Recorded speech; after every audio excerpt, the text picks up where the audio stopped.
Welcome to the RV Park Mastery Podcast, where you will learn the correct way to identify, evaluate, negotiate, perform due diligence on, renegotiate, finance, turn around, and operate RV parks. And now, here is your host, the fifth largest owner of RV and mobile home parks in the U.S., Frank Rolfe. Blackjack has cutting cards. People who play dice games sometimes are known to cheat by having weighted dice. And in the RV park industry, there's one big con out there, and that's called the Gypsy Traveler scam. This is Frank Rolfe, the RV Park Mastery Podcast. We're going to talk about one of the most devilish, one of the most clever, and one of the most destructive things that can happen to you as an RV park owner, and that is to fall victim to something called the Gypsy Traveler. Now, what is the Gypsy Traveler? It's one of the first things I was ever told by a longtime park owner about. And let me tell you how a Gypsy Traveler scheme works. What you do is you have someone buy a failing RV park for a penny on the dollar. Basically, something often that's completely vacant, or if not completely vacant, maybe with only 2 or 3 RVs in it. In poor condition, very low price, and typically with seller financing, although sometimes they just buy it for outright cash. Then what they do is they mow it, they clean it, they put a nice sign out front, and then they get all their friends and relatives who own RVs to park those RVs on the lots. Now, it looks now like a full or mostly full RV park to the naked eye. You see the normal things: sign on the entry, streets in decent condition, lots seemingly mowed, RVs there, and so you have to assume this is a successful RV park. But the problem, of course, is it's not. It's just Hollywood set design. So they normally then advertise the RV park at an extremely high and attractive cap rate, sometimes as much as 20 or 30% cap rate. Now, let's all be honest. We know that's at least 2 to 3 times the norm. Yet, nevertheless, people see those ads and they act upon it because they think this is a get-rich-quick scheme. So they contact the person who is advertising the RV park for sale, and the person says, yes, my RV park is for sale. Yes, it's a 20% cap rate. So would you like to meet me there to look at it? They then meet them there, or sometimes they don't meet them there. They just tell them to go out and drive around and look at it. Now, the person looking at buying the RV park will then say, okay, this looks really good. Can you give me the financials on it? And they say, no, we don't have any financials. This is just a quick sale at a really attractive price. Do you want it or do you not? If the person says, well, gosh, how will I get financing? They say, well, don't worry about the financing. How much cash do you have? And they say, well, I've got $250,000. And they say, well, take it. Now, this is even far lower than the asking price. So they were asking a significantly higher amount. Let's say they were asking $500,000 for the thing, and now you're offering $250,000, and they say, well, take it. Now you're thinking, wow, that cap rate isn't a 20 cap. That's more like a 40 cap. I for sure have to buy this.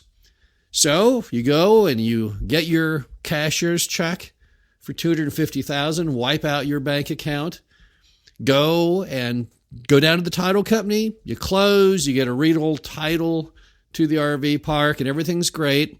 And then suddenly all the RVs leave because now their friends and family pull all the RVs out and take them all home, and you just bought a $250,000 vacant piece of land with RV park zoning and a permit.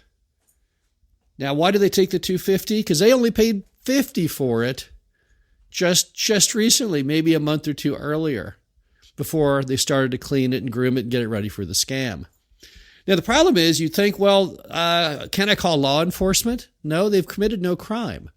They gave you no financial. They very carefully, everything they say to you is meted out in just the correct manner that it's not illegal. So really, you're only guilty of one big thing, and that was not using good common sense in what you've done. Now, the property you bought for $250,000, it's only worth probably $50,000. Or maybe you can try and bring it back to life and manage it and fully occupancy to get it back to being worth the $250. But anyway you cut it, it's a disastrous investment. So how do you guard against the Gypsy Traveler? Well, the first clue of the Gypsy Traveler is when people offer unusually high rates of return. The Gypsy Traveler requires this to get people to be a little more reckless, a little more bold in their funding. So, number one, to spot a Gypsy Traveler is watch for situations where the cap rates are way too high. Normal cap rates on RV parks are a range of probably 8% for the best RV parks to 12% to the average, and sometimes higher, but they never have a 2 on the front, and they certainly never have a 3 on the front.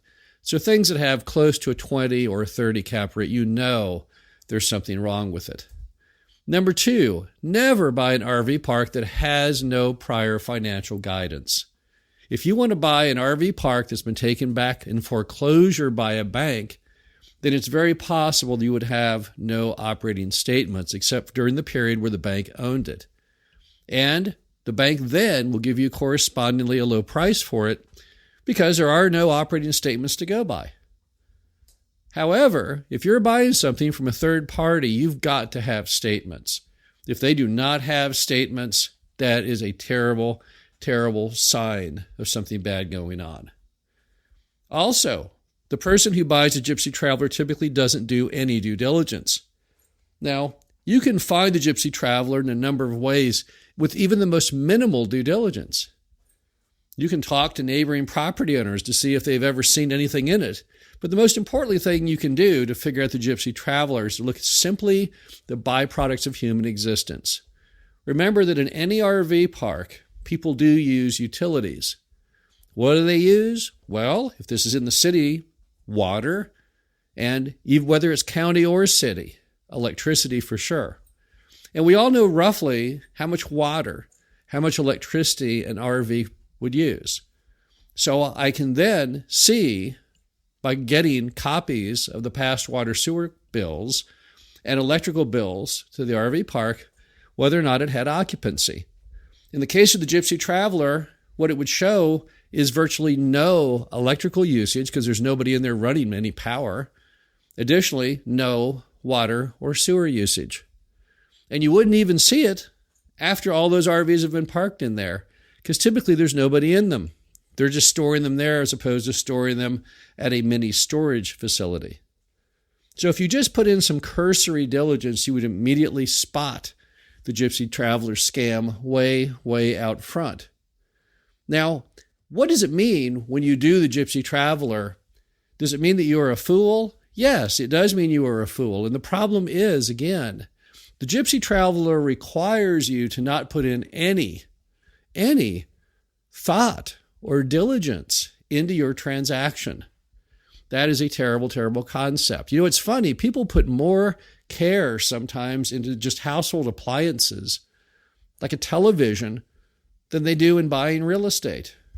I'm not really sure why that is, but why would you go online and read every review of a big screen TV and study each manufacturer and how many pixels it has, and yet buy an RV park on a Gypsy Traveler without even cursory due diligence? Just doesn't make any sense to me at all. Remember that Benjamin Franklin once said, "Diligence is the mother of good luck." And the reverse, no diligence is the mother of bad luck. And that's what happens with the Gypsy Traveler. You don't put in the time, you don't put in the effort to find why it is priced as it is and if those RVs are legitimate or not. So in the end, a fool and their money are soon parted. Again, this is Frank Rolfe of the RV Park Mastery Podcast reminding you that when you see something that looks too good to be true, it typically is. And I wanted to have everyone very aware of the concept of the Gypsy Traveler. I get a call probably at least once a month from someone who is seriously looking at buying an RV park under a Gypsy Traveler scam. They just don't know it. So in some ways, I'm always happy when they call me because at least I'm able to educate them and save them from losing their money. But then I also worry about all those who don't call me, who don't learn how this works, do buy those and end up losing their investment, and that makes me sad. So please, if you see something that's priced insanely low with too insanely high a rate of return, don't just fall for it. Don't just take the bait. Do some diligence. Learn what you're doing.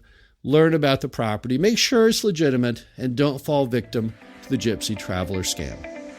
Thank you for listening to the RV Park Mastery Podcast. Be sure to visit us at www.rvparkmastery.com, where you can learn the correct way to identify, evaluate, negotiate, perform due diligence on, renegotiate, finance, turn around, and operate in RV parks.